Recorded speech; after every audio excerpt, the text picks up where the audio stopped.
Welcome back. For our top domestic story this hour, we turn to a topic on everyone's mind, the Supreme Court. Last week's dramatic Senate Judiciary hearing featuring Supreme Court Justice nominee Brett Kavanaugh and Dr. Christine Blasey Ford captivated the nation. The corporate media ran the story with wall-to-wall coverage, with panels featuring analysis divided sharply down partisan lines.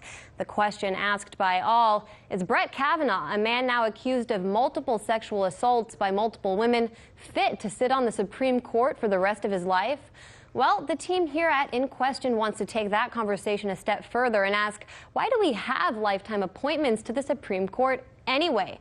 According to Northeastern law professor Michael Meltzer, the rule, quote, was put into the Constitution to preserve the total independence of the judiciary. Once a justice is confirmed and takes a seat on the court, they're not beholden to anybody. While that sounds nice in theory, is that reality in practice? With the Supreme Court in question, earlier I spoke to Jacqueline Luqman, the co-editor-in-chief of Luqman Nation.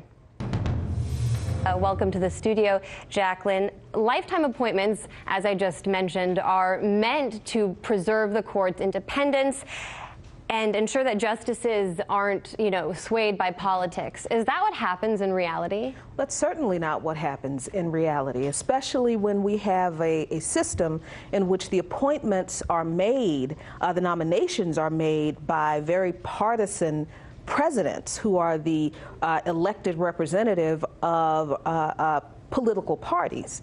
So just from the nature of the nomination process, how we get these justices, it is inherently a political and not an independent process at all. And how do other countries structure their court systems?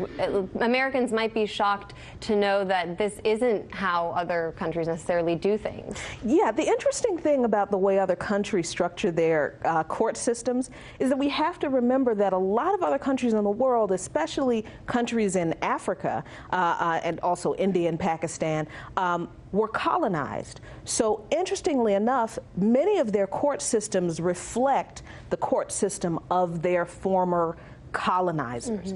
So many African countries shape their court systems like the UK or Germany. But if we just want to do a one-to-one comparison of societies that are pretty similar, even though the UK is a former colonizing country, the UK's system of appointing Supreme Court justices is probably a model that we would that would benefit the United States to look at, to move toward, because one reason they don't have lifetime appointments for Supreme Court justices, because they do recognize that giving someone power to interpret national law for the rest of their lives is a very, very problematic issue that they wanted to avoid.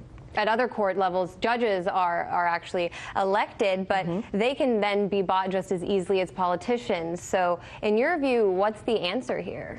I think the answer here is multifaceted. Of course, I believe that the lifetime appointment of Supreme Court justices in the United States needs to be abolished. It needs to end. Understanding that the Supreme Court is where justices interpret the Constitution. They don't really have much bearing on the matters of the state. But in order to have less biased Supreme Court justices, I think not only should there be a mandatory retirement age, as they do in the United Kingdom. I think that the mandatory retirement age is 70 for all Supreme Court justices. I actually believe that we should have a set number of years, that's a term limit for Supreme Court justices. We can decide upon that. Some scholars have noted that it should be 18 years, some 20, but there needs to be a term limit imposed upon Supreme Court justices.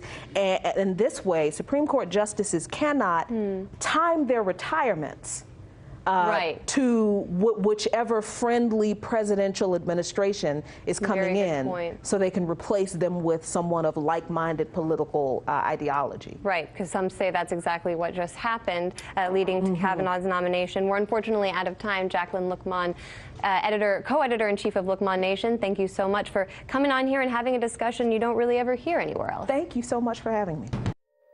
Hey YouTube, thanks for checking out our channel. We hope you enjoyed the video. We have tons of content for you just like this. For more of RT America's one-of-a-kind news and analysis, be sure to subscribe and never stop questioning more.